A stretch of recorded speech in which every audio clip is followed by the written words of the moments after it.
Saya pernah ceramah bareng Gus Dur, Ibu, sama Dr. Nurholis Majid di Tambak Beras, pesantren Tambak Beras.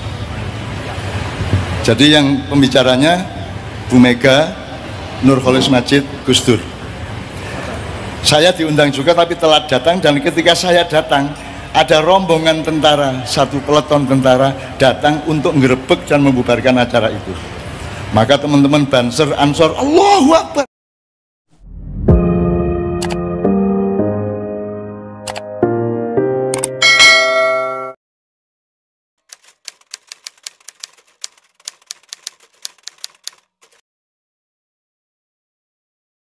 Mbak Puan, saya pernah ceramah bareng Gus Dur, Ibu, sama Dr. Nurholis Majid di Tambak Beras, pesantren Tambak Beras.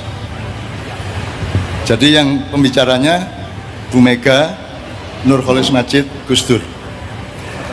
Saya diundang juga tapi telat datang, dan ketika saya datang ada rombongan tentara, satu peleton tentara datang untuk ngerebek dan membubarkan acara itu. Maka teman-teman Banser, Ansor, Allahu Akbar, mencoba menghalangi. Itu zaman Orba ya, jadi yang berkuasa bukan Polri tapi TNI gitu ya. Mereka Allahu Akbar melawan penggerbekan ini. Kemudian saya lari, saya bilang, sebentar, kasih waktu 3 menit, tidak usah Allahu Akbar dulu, nanti dulu aja, sabar dulu, biar saya urus dulu tentaranya. Akhirnya komandan yang datang itu saya rangkul, saya seret ke bawah pohon.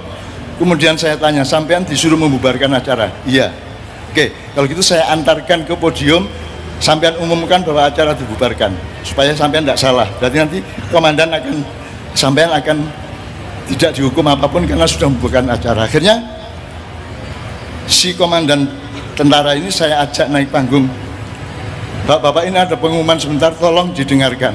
Terus dia membaca surat keputusan Kodim bersama Polres dan Pemda Bupati Jombang. Acara dibubarkan toh, udah. Terus Pak, setelah dia baca, sampai tunggu di pintu, nanti saya ke sana. Terus saya naik podium, saudara-saudara, Bapak, acara seminar di Tambak Beras sudah dibubarkan oleh pihak pemerintah. Mari kita baca hamdalah, alhamdulillahirabbil alamin, gitu kan. Nah, sekarang mari kita bikin acara yang baru, basmalah, bismillahirrahmanirrahim. Ya. Terus saya teriak, Gus Dur, acara yang baru ini namanya apa? Kan tadi seminar. Terus Gus Dur teriak, Mauidhoh Hasanah. Nah, sejak hari itulah kata Mauidhoh Hasanah terkenal seluruh Indonesia. Mauidhoh Hasanah, ya.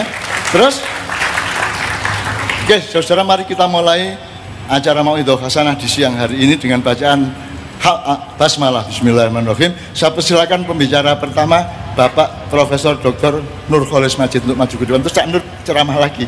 Sebab ketika dibubarkan tadi Cak Nur sedang ceramah. Jadi tidak ada masalah yang ruwet-ruwet. Ya toh? Bubar, ayo bubar, tapi nggak meneh. Kita ini mental kaki 5. Digusur, bikin lagi, digusur, bikin lagi. Dan itu pidatonya Bapak. Bangsa Indonesia adalah bangsa yang hancur, bangun lagi, dihancurkan, bangun lagi. Itu Bung Karno. Kita pedagang kaki 5 kok, gusur, jalan lagi. Ya, akhirnya acara berlangsung. Dan itu kemudian saya temui komandan tentara ini dan saya interview dia. Anaknya berapa, istrinya dari mana. Dari akhirnya saya wawancara kepada tentara tentang kemanusiaannya, tentang budayanya, dan seterusnya. Dan itu namanya pengayoman. Dan tentara itu senang sekali saya tanya-tanya tentang istrinya. Karena komandan Kodim tidak pernah tanya mengenai anak dan istrinya. Kan gitu kan. Jadi Mbak Puan, tolong temukan cara-cara untuk mengayomi rakyat. Bermacam-macam cara untuk mengayomi semua pihak di Indonesia. Terserah mereka gimana, pokoknya Anda mengayomi terus. Ini sudah saatnya PDIP menjadi Nyai Madodera. Nyai Madodera itu bahasa Ternate. Kalau di Keraton Solo Jogja kan ada gelar misalnya Kanjeng Raden Tumenggung. Nah, kalau di Kerajaan Kesultanan Ternate itu ada gelar yang bunyinya Nyai Madodera. Nyai Madodera itu artinya pohon rindang, tempat burung-burung berteduh ketika senja hari. Dan Mbak Puan, sekarang ini Indonesia sudah memasuki sore hari, senja menjelang. maka burung-burung akan berdatangan ke PDIP untuk minta pengayoman dan perlindungan, gitu kan? Nah, terus ada, mungkin Mbak Puan sendiri belum pernah mendengar atau mungkin sudah ya. Jadi ketika dulu PDI, belum PDIP ya, sehingga kemudian lahir PDIP, itu kan ketuanya Pak Suryadi dulu. Kemudian ada kongres luar biasa di Surabaya, di Wisma Haji, ya.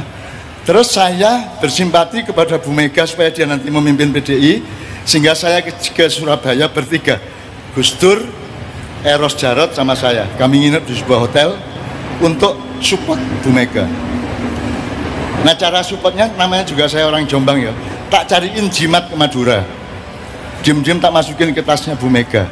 Terus saya wiritan di atas sebuah air, airnya kemudian tak biur-biurkan ke tempat tinggal Bu Mega di asrama itu. Kenapa? Karena semua yang bertugas di tempat tinggalnya Bu Mega, penginapan itu semua adalah intel, yang nyugi makanan intel, yang nyapu intel.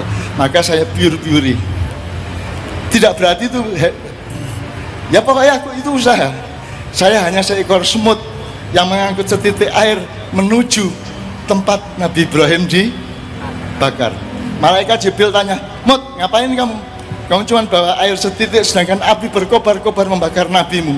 Semut berkata, urusanku bukan memadamkan api, urusanku adalah menyatakan kepada Allah bahwa aku berpihak kepada Nabi Ibrahim.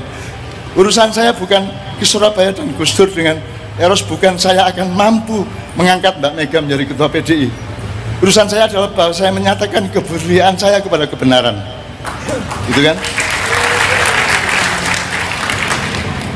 Kemudian saya ditangkap. Jadi di tengah KLB itu saya tidak sengaja ikut orasi. Saudara-saudara sebangsa dan setanah air, ya. Begitu saya selesai, saya diseret oleh tentara 3 orang. Saya dibawa ke markas tentara Kolonel S namanya. Terus begitu saya masuk dalam tangkapan itu, saya masuk terus saya ketemu komandannya. Komandannya bilang gini, kalau nggak gini caranya, gimana caranya ngobrol sama Cak Nun? Asu bajingan, saya bilang gitu kan. Ternyata bukan nangkap saya tapi ingin ngobrol sama saya. Karena saya pernah menolong kakaknya, saya pernah menolong bapaknya di riwayat sebelumnya gitu ya.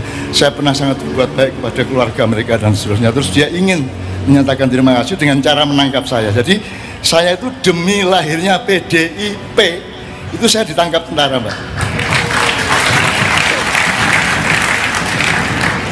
Tidak berarti saya berjasa, tapi kalau lupa ya nanti salah loh.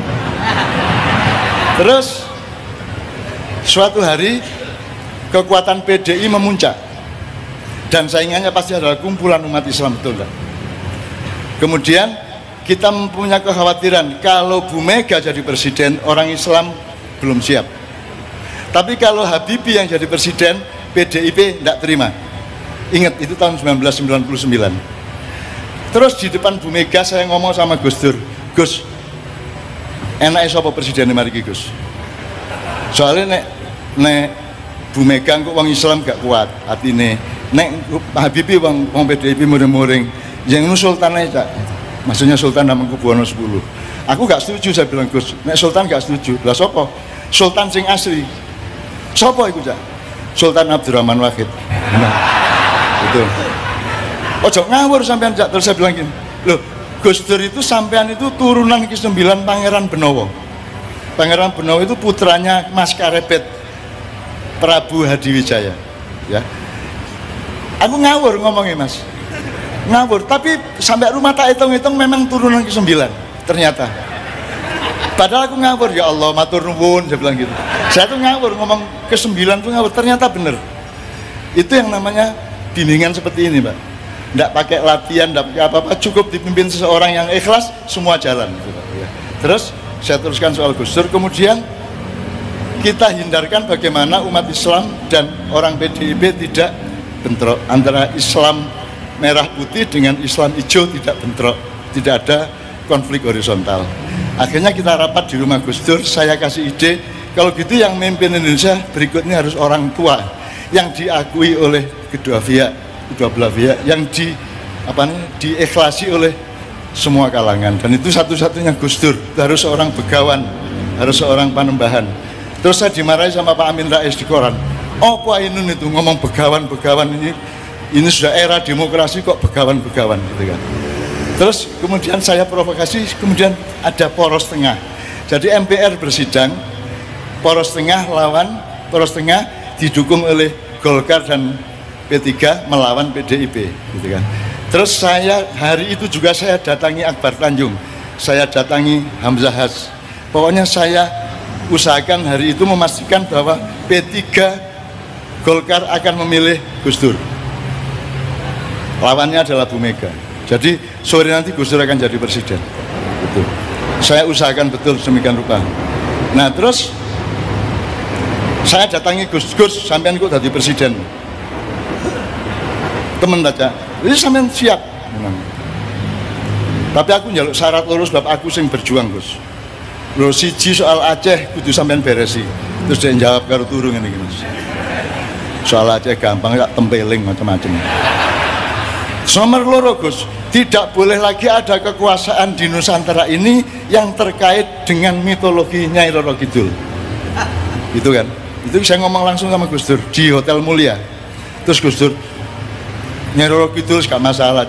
Oh gak masalah, wis tak SMS. SMS apa?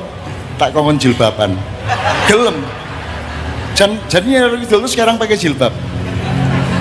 Gus Dur itu gitu. Jadi kemudian sorenya jam 5 sore kira-kira beliau sah menjadi presiden gitu ya. Dan kelak ketika beliau jatuh oleh impeachmentnya Pak Amin Rais dan seterusnya, aku yang evakuasi jam 8 pagi di istana dan seterusnya. Ceritanya banyak. Pokoknya intinya adalah bahwa bangsa kita ini sekarang eranya adalah butuh pengayoman, Bu. Butuh orang tua. Maka PDIP jadilah pengayom bangsa Indonesia.